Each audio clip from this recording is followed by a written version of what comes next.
Justice League Power Rangers issue 1. This is Tom Taylor writing with Stephen Byrne on the art. This is obviously what won the vote on Patreon. Every so often we'll do a Patreon vote to replace one of the 2 final slots, which are the Patreon vote ones.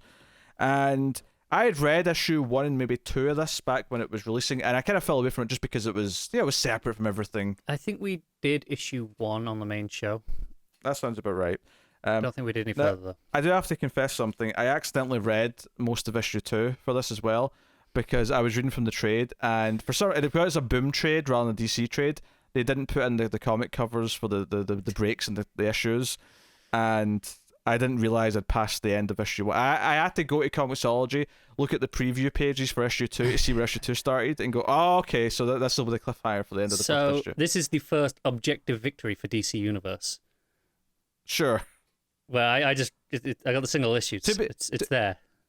Hey, I wouldn't have been surprised if it wasn't there, because it's technically a Boom published book, I honestly, I was worrying I would have to dig out my single issues out of the box. Yeah. And I was like, oh, they're somewhere in there. But it was a possibility. This is easier. It was a possibility. I'm still at the end. Okay, I'll start go back. Anyway, so the story of this, it starts off more as a Power Rangers comic than a DC comic. Where you got a little like prologue, which is teasing the future. I think it's like 36 hours later, and then it becomes the Power Rangers section first. Yeah, I mean, even that prologue still feels more like from the Power Ranger character's perspective. I mean, Superman's there, but yeah, it's just talking about Angel Grove, and then it says Angel Grove's not there anymore. There's a giant crater, and Zack blames himself for what happens, and Superman then pops up to try and, or I mean, I say pops up. He's really already there, but from a comic reading perspective, he pops up because he's been hidden up until this point. How weird is it seeing him without the red trunks again? It's been a while. It has been a while. I've gotten used to the red trunks. But I want to just go back and re-edit this book and re-release it with the just slap some trunks on every panel that Superman's in. I'd be okay with that. But Superman tries to tell him it's not his fault, and then we cut back 36 hours, and essentially Alpha 5 went missing. And for the record, I'm just kind of assuming that everyone listening to this has a vague understanding of the Power Rangers, because I realise that you might not, and I should probably explain who Alpha 5 is, where the command center is, who Zordon is, all these things. I'm just going to assume you have, if you're in a similar age range, you'll have a vague idea. It's the same way we assume everyone here has a base level DC knowledge. For this book, we're going to have to just assume you have a base level Power Rangers knowledge. Yes. I'm sure you could go watch like an episode on YouTube or so to get yourself up to speed. But Alpha 5 has went missing. Zack, they all go looking for him, but Zack finds a fake version of Alpha 5, but he doesn't realize at first, but it's actually like a bomb to blow up the command center. Yeah, he just thinks he's found a damaged version. Or I say version. He thinks he's found him and he's damaged, so he brings him back. And then it's like, no, it's a trap, and he blows up. Yeah. And Lord Zed shows up, and I always said Lord Zod there, which is a real mix of DC and Power Rangers. It's not impossible that Zod shows up in this book. It's not, although it appears that Brainiac will be the villain in question going forward. Yep. That said, though, I think that was from issue 2, where that was properly introduced, so I think it was. Yeah. Ignore that I said that. To be fair, I think I read the first 2 or 3, but then fell off, even though I picked up the rest. The opening with the crater does kind of imply that maybe Angel Grove was bottled, so I mean, the Brainiac hints are there in issue 1. It does look a bit like a bottling, doesn't it? So I'll put that there. Zack tries to fight them off. They end up going through the morphing grid or whatever, and end up somewhere else. The rest of the Power Rangers show up, fight the putties, and Zordon's like, Zack went with Zed, but the problem is he's not in our world anymore. And that's when we cut to Zack, who's landed clearly in Gotham City, right next to Batman. And Batman's like, put down the axe. And Zack's like, no, you look scary. It's like, I know what you are. You're one of Zed's monsters.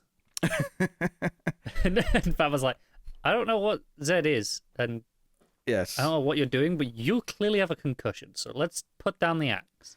Yeah, so he tries to fight Batman. Obviously, it doesn't go well. The rest of the Power Rangers show up. Apparently, it was quite easy to just beam here, which is fine, but I thought it might actually be a struggle, but it's actually quite easy for them.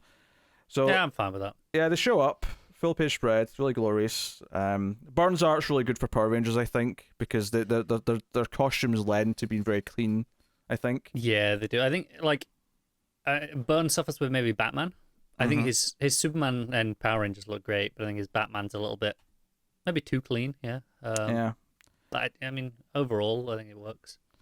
So yeah, and Batman's talking to someone, saying, "Hey, I need some assistance. These people are enhanced. Come and help." And I was actually thinking he was maybe talking to Superman at first. Yeah, me too. Because he can still fly really fast, but it's actually Flash. And I loved it when he first shows up. We just see the streak of red with the yellow lightning.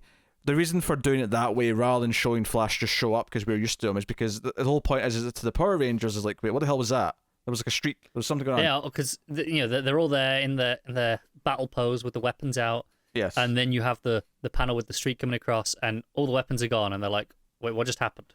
Which is actually really good pacing, because the show, whenever they had their weapons out in the show, which wasn't every episode, but whenever they did have their weapons out, they'd always like do this pose. They'd always sort of do a little movement and end in this pose. So the idea that they do their power stance and then whoosh, all the weapons are gone, it's really funny for a start, just because it's like it's their moment that they always have. Yeah. But two, the fact that you have this panel where they have all the weapons, you have the whoosh panel, and then and it's all the same size, these panels, and it's like, wait, where's all the weapons? It's good pacing. Which that's the joke. So that's Flash and whatever. And it's like, shit, like, what are we going to do with this? We're screwed. So Kimberly calls in her pterodactyl Zord and jumps up to it. Some of the best art of the issue. I really like the pterodactyl itself, but her jumping up. I think it. I think that small panel of her jumping up with the pink lines behind her for the motion is just fantastic. I think it's where it really starts to feel like it's mixing the two worlds together, is when you start mixing Zords with the Justice League, because, okay, this is what makes the Power Rangers feel truly larger than life, and starts to make it feel like, okay, this is something the Justice League actually has to deal with. Because up until now, yeah, Batman and Flash on their own could probably take them. It's fine. But once they start whipping out Zords, it's like, oh, wait a minute. Yeah, and Flash calls into the Watchtower and is like, Batman's been taken by a flying pink dinosaur robot. And that's how it ends. Specifically in the Batmobile. The pterodactyls picked up the Batmobile in its mouth. And I actually really like the panel at the top of the previous page, where it's kind of like almost very imposing looking down at the Batmobile. It's like, it looks like a proper like bird of prey sort of thing. And that's one of the things that the show never did a lot of, was actually use the Zords individually to any great extent. They almost always just Megazord time. It was there. And I have no doubt this gets to Megazord. At some point. No doubt it'll do it. But I appreciate that it's going to make use of the Zords individually. So this is the end of issue 1. I read way past this point, but we'll talk about that next time. This is the end. I will say it bothered me a little bit that there's no like credits page in the art, because you get to here, and it's like, oh, next time, whatever. And then there's a couple of pages of adverts. The Commandy Challenge was apparently going on at this time. Okay. And then after all that is where the credits page is, and it feels like such weird placement. I don't think that's out of the ordinary for Boom as a thing. Is it not? I'm not saying every comic's like that, but I don't think it's out of the ordinary. Fair enough. I don't remember it well enough, clearly. Because I definitely think some of the Buffy comics might have this, like, either maybe not at the end, but maybe at the start they'll have like a credits page that's separate from the. Yeah, I feel like they're often at the start, and I think that I'm used to that as well, like that approach. I think like a lot of Marvel books do that as well, where they'll have a credits page at the start. Yeah, it won't be in the art itself. Yeah, it's honestly judging this on its own. Because what was funny is as I read past this and I got to a lot more interactions with the Justice League and the Power Rangers, is that reading the issue on its own and saying, okay, that's the end of it, that's where it ended, and that's where you have to wait for your next issue. I will say a lot of the juicy stuff that I was ready to talk about came after this. So if I have a critique, is that in having to set up the reasons for the story a little bit, it is a little bit of a slow start. Obviously, it's really fun, and the interactions you do get with Batman and Zach, and then of course, the pterodactyl. So I mean, there's at least one Zord. They had to get one Zord in issue 1 to solve. I think it has a little bit of everything, but not enough of anything. Because you have the bit at the start, the tease of okay, what's going to happen. You got a little bit of Superman talking to Zach, going, okay, so we kind of know this isn't going to be a versus story the entire time. No, yeah. Naturally. And then you have a bit of just Power Rangers action to get you in the mood for that. Just with some putties. And then you go, okay, so we got Batman, we got the Flash moment, And then then the Zord, and see, like, there is actually quite a lot there, and there's a bit of everything, but it doesn't get to any of the juicy stuff. No, issue 2, really good. Issue 1. We'll talk about issue 2 next. Yes, we'll talk about issue 2 next time.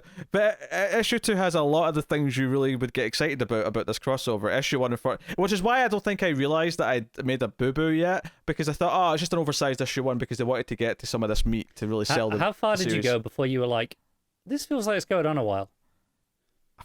I'll be honest, I might have finished issue 2. I'm not sure. I never checked where issue 3 starts, so I don't know. I might have actually got to the end of issue 2.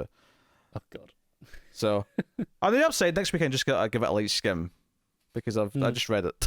But one less thing for you to do next week, then, yeah. But yes, so and it leaves the question going. Okay, where did Zed go exactly? It leaves the question of, I think it did because I'm as I'm thinking about it, I'm like, yeah, that's the cliffhanger at the end of issue 2. Now I'm thinking about it. Oh, for God's sake, how much did you read? I definitely never finished issue 3. I definitely never finished issue 3. It's a Tom Taylor book, right? It was easy to just keep reading. I get that. I need a cover page to say, "Hey, you're done." Like, oh, God damn it! simple. It's an enjoyable first issue, though. I mean, it's maybe not the best issue 1 that Tom Taylor's done.